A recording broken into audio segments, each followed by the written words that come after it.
Excellences, l'Assemblée va à présent entendre une allocution de son Excellence Dilma Rousseff, présidente de la République fédérale du Brésil. J'invite le service du protocole à accompagner son Excellence.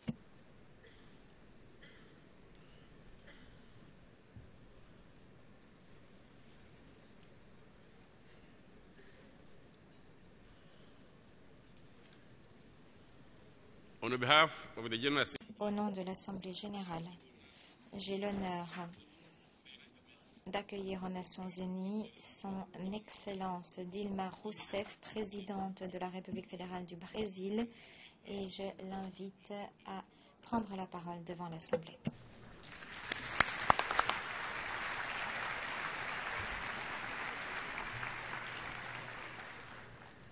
Embaixador Sam Kutesa, président da...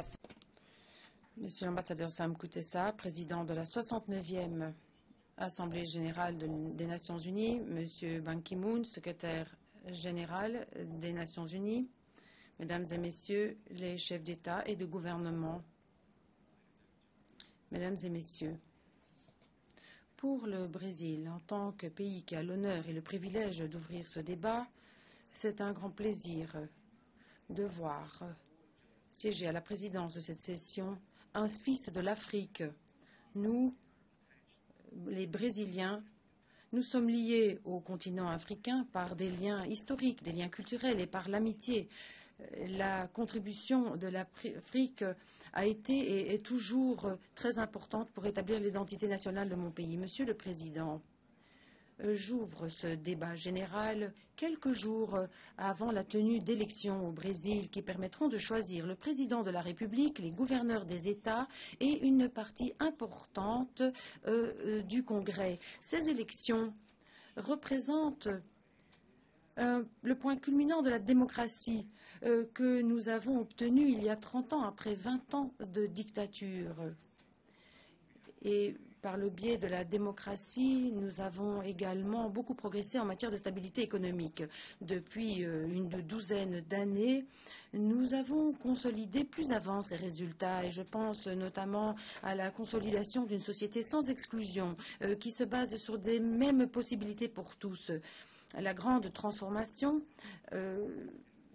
a permis de produire une économie moderne et plus juste. En même temps, ceci a exigé une participation active de notre population, le respect des droits de l'homme et une façon d'envisager le développement d'une manière durable.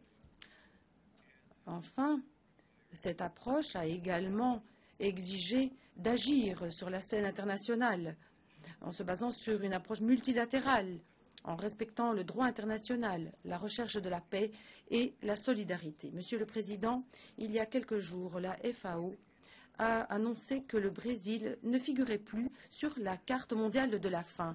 Et ceci est dû à des politiques économiques qui ont permis de créer 21 millions d'emplois, qui ont permis d'améliorer et d'hausser le salaire minimum en augmentant le pouvoir d'achat de 71% depuis 12 ans. Et grâce à cela, nous avons pu réduire les inégalités. 36 millions de Brésiliens ont pu sortir de la pauvreté extrême depuis 2013, 22 millions durant ma présidence seulement.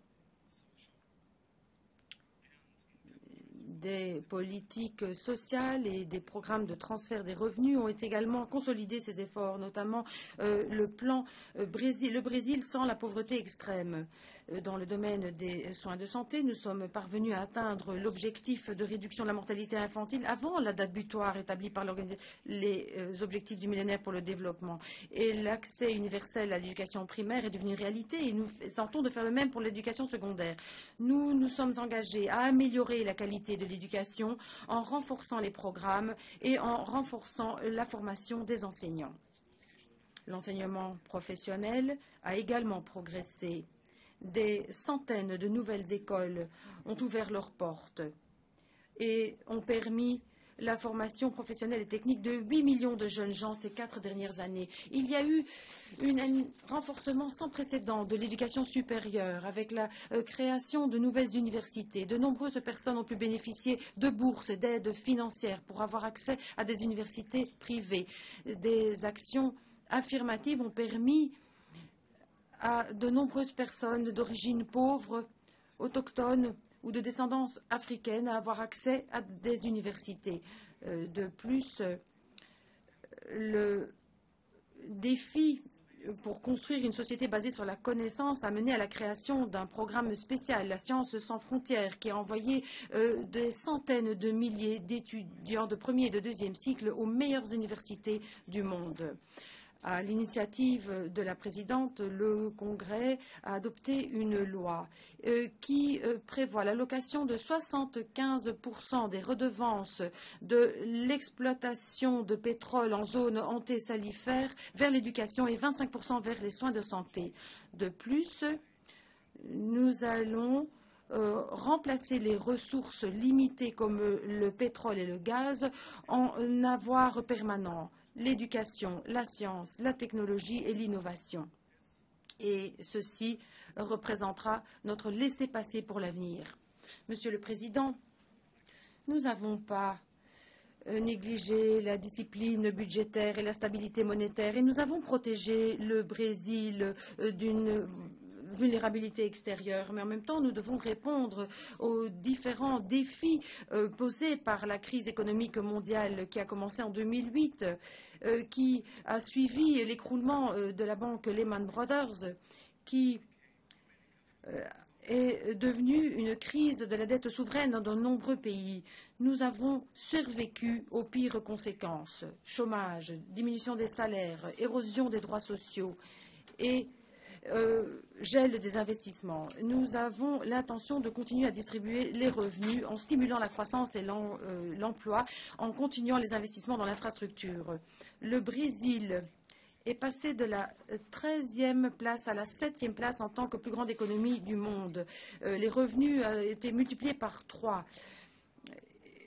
En l'an 2000, plus de la moitié de la population brésilienne était pauvre. Maintenant, 3 sur 4 Brésiliens font partie de la classe moyenne ou des classes supérieures de la société. Durant la crise, alors que de par le monde, des centaines de millions de travailleurs ont perdu leur emploi, le Brésil a créé 12 millions d'emplois officiels. Et de plus, nous avons consolider notre position en tant que destination d'investissements étrangers. Nous avons repris des investissements dans l'infrastructure grâce à des partenariats solides avec le secteur privé. Tous ces gains et ces résultats ont été réalisés dans un contexte fiscal sain, budgétaire sain. Nous avons réduit la dette publique de 60 à 35%. La dette extérieure par rapport au PIB est passée de 42 à 14%. Nos réserves internationales ont été multipliées par 10 et nous sommes donc devenus un créancier international. Le taux d'inflation annuel est resté dans les fourchettes déterminées par les objectifs qui avaient été décidés. Monsieur le Président, nous sommes parvenus à contrer les pires conséquences de la crise mondiale. Mais cette crise a quand même touché la population ces dernières années.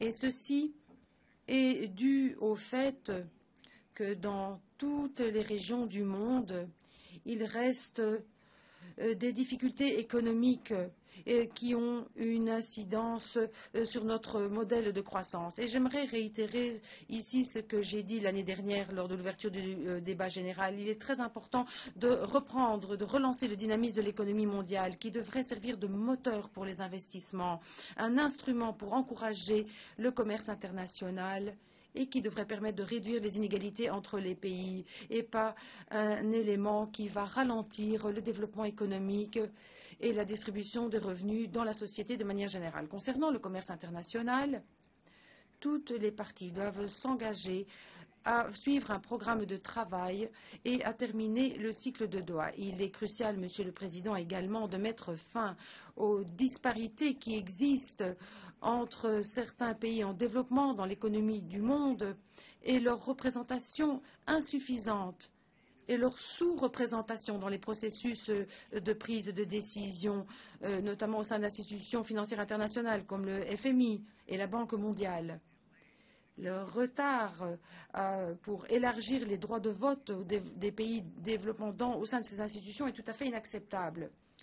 Le risque auquel ces institutions font face est qu'elles vont perdre leur légitimité et leur efficacité.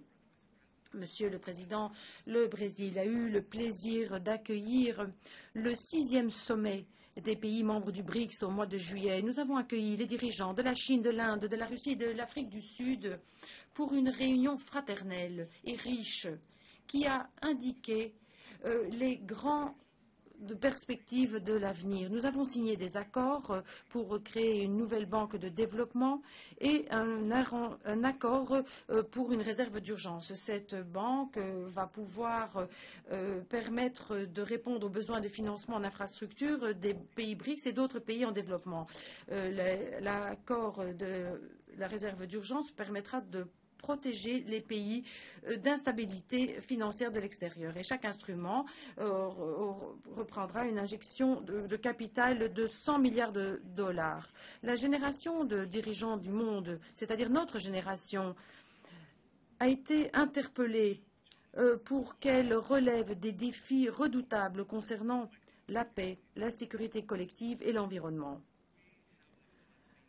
Et pourtant, nous n'avons pas été à même de résoudre d'anciens différends et d'empêcher de nouvelles menaces d'émerger. L'utilisation de la force ne peut pas éliminer les causes sous-jacentes du conflit. Et ceci est dit clairement lorsque l'on voit la question de la Palestine qui n'est pas résolue. Et ceci est aussi très clair en voyant le massacre systématique de la population syrienne, le démantèlement national de l'Irak, l'insécurité terrible en Libye, les conflits au Sahel et les affrontements en Ukraine. Chaque intervention militaire ne nous permet pas d'avancer par la paix. Au contraire, nous voyons que la situation et les conflits s'aggravent. Il y a une prolifération du nombre de victimes civiles. Il y a de nombreuses catastrophes humanitaires. Nous ne pouvons pas accepter que ces actes barbares augmentent et violent ainsi nos valeurs de civilisation, nos valeurs éthiques et morales. Mais nous ne pouvons pas rester indifférents non plus face à la propagation de l'épidémie d'Ebola en Afrique de l'Ouest. Et c'est pourquoi nous appuyons la proposition faite par le secrétaire général d'établir la mission des Nations Unies pour la lutte contre Ebola. Le Brésil est tout à fait en faveur de cette mission. Monsieur le Président, le Conseil de sécurité des Nations Unies a rencontré des difficultés pour promouvoir des solutions pacifiques à ces conflits. Pour sortir de l'impasse, une vraie réforme du Conseil de sécurité est nécessaire. Il s'agit d'un processus qui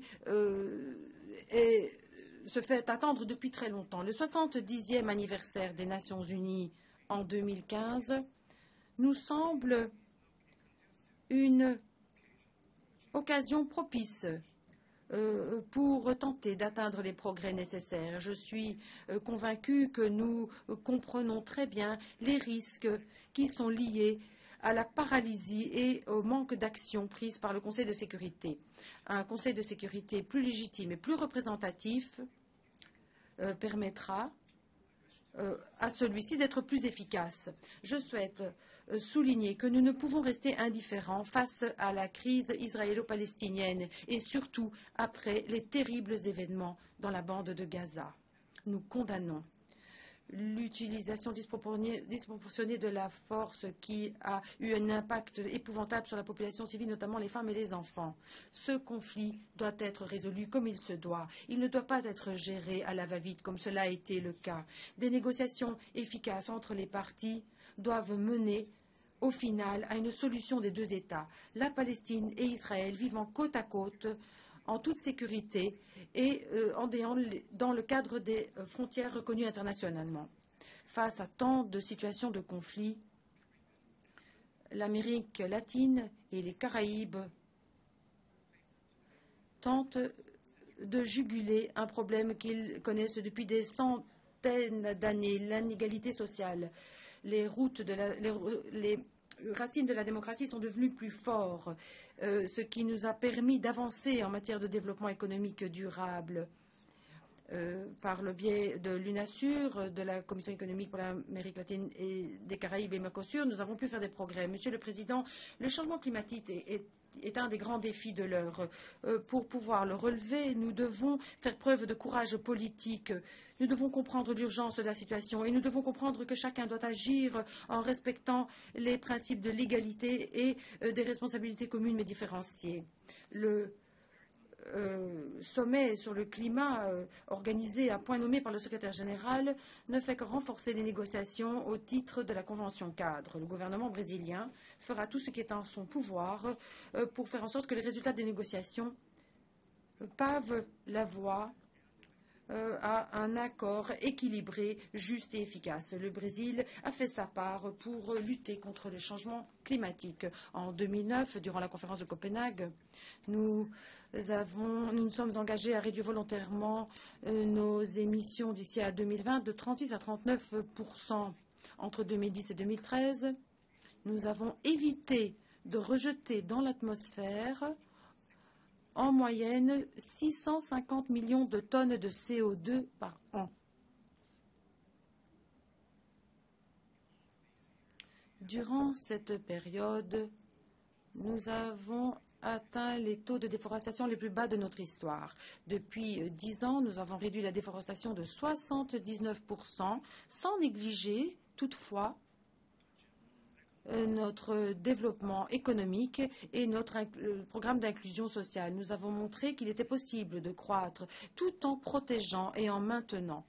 Et ce résultat vient des efforts sans faille du gouvernement, de la société civile brésilienne et d'acteurs privés et publics. Nous espérons que les pays développés, les pays qui ont non seulement une obligation juridique, mais également une obligation morale et politique de montrer l'exemple, montreront leur engagement par rapport à la lutte contre le changement climatique qui nous touche tous. Durant la conférence de Rio+20, nous avons été très heureux de pouvoir établir un nouveau programme, un programme basé sur les objectifs de développement durable qui s'applique tant aux nations développées qu'aux nations en développement. Il est très important de déterminer les moyens de mise en œuvre et qui correspondent à l'ampleur des défis auxquels nous faisons face. Ici, nous devons être ambitieux pour ce qui est du financement, de la coopération, du renforcement des capacités nationales et du transfert de technologies, surtout dans l'intérêt des pays les moins développés. Et dans ce contexte, je souhaiterais mettre en exergue la nécessité d'établir un mécanisme favorable au transfert de technologies durables propres et à leur distribution. Outre le développement durable et la paix, l'ordre international que nous espérons construire est ancré sur des valeurs. Et ces valeurs comprennent notamment des efforts pour lutter contre toute forme de discrimination et d'exclusion. Nous sommes clairement engagés par rapport à l'autonomisation des femmes dans leur lieu de travail, dans leurs activités politiques et pour ce qui est de l'accès à l'éducation notamment. Mon gouvernement a lutté sans relâche contre la violence à l'égard des femmes sous toutes ses formes. Nous considérons que le XXIe siècle est le siècle des femmes. De la même façon, au Brésil, la promotion de l'égalité raciale se base sur la lutte contre les conséquences de l'esclavage. Plus de la moitié de notre population remonte d'origine africaine. Et cela va aller à l'encontre des valeurs humaines. Pour nous, la mixité raciale, c'est une source de fierté, car le racisme, c'est un crime abject, un outrage, et nous devons le punir et le supprimer. Nous avons eu un engagement similaire dans la lutte contre l'homophobie. La Cour suprême brésilienne a reconnu les unions civiles de personnes de même sexe en leur donnant tous les droits civiques qui en découlent. Nous croyons fermement à la dignité de tous les êtres humains et en l'universalité de leurs droits fondamentaux. Ces droits doivent être protégés de toute approche de deux poids, deux mesures et de toute politisation, tant au niveau national qu'au niveau international. Et pourtant, une autre valeur essentielle, c'est également le respect des biens publics. Et il nous faut lutter contre la corruption. L'histoire nous montre qu'il n'y a qu'une façon efficace de lutter contre la corruption, c'est de mettre fin à l'impunité. Il faut donc renforcer les institutions qui contrôlent, qui mènent des enquêtes et qui punissent les actes de corruption, le blanchiment d'argent et d'autres crimes de nature financière. Il incombe à chaque gouvernement de se faire. C'est une responsabilité que nous avons respectée en renforçant nos institutions. Nous avons créé un portail de transparence du gouvernement qui permet aux citoyens d'avoir accès à toutes les informations concernant les dépenses du gouvernement. Nous avons également adopté une loi sur l'accès à l'information qui permet à tous les citoyens brésiliens d'avoir accès à des données gouvernementales à l'exception d'informations liées à la souveraineté du pays. Nous avons renforcé des organismes d'enquête et nous leur avons donné davantage d'autonomie ainsi que les institutions chargées des audits du gouvernement. Nous avons passé des lois qui punissent la corruption mais également active et passive. Des institutions fortes sont essentielles pour pouvoir arriver à une gouvernance démocratique et ouverte. La réélection du Brésil au comité exécutif du partenariat de gouvernement ouvert nous aidera également à établir des gouvernements plus transparents de par le monde. Monsieur le Président, il est crucial que des mesures soient prises pour pouvoir vraiment défendre les droits de l'homme.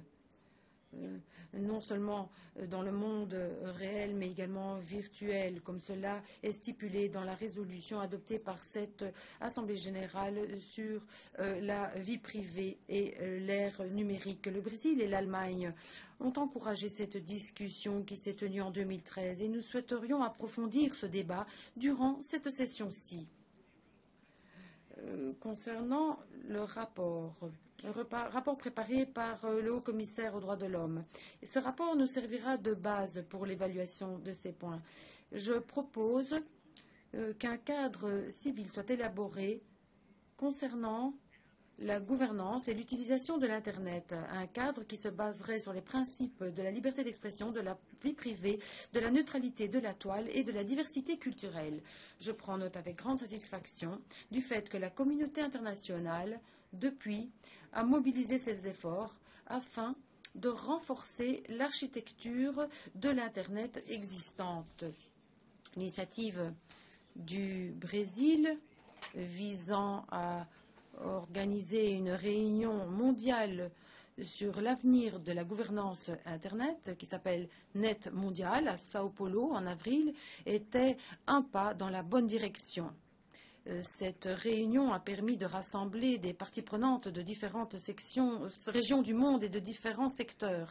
Les actions qui devaient suivre ont été examinées afin de nous assurer que l'Internet continue de se développer d'une manière ouverte, démocratique, libre, permettant à différentes parties prenantes d'intervenir. Monsieur le Président, les Nations unies et ses États membres doivent relever des défis redoutables aujourd'hui. Et ces défis doivent être les priorités de cette session de l'Assemblée générale. L'année 2015 sera une année charnière et je suis convaincu que nous serons à la hauteur de nos responsabilités, avec courage, avec lucidité, afin de construire un ordre international profondément ancré dans la promotion de la paix, du développement durable, de la lutte contre la pauvreté et la réduction des inégalités. Le Brésil est prêt à contribuer pleinement. Merci beaucoup.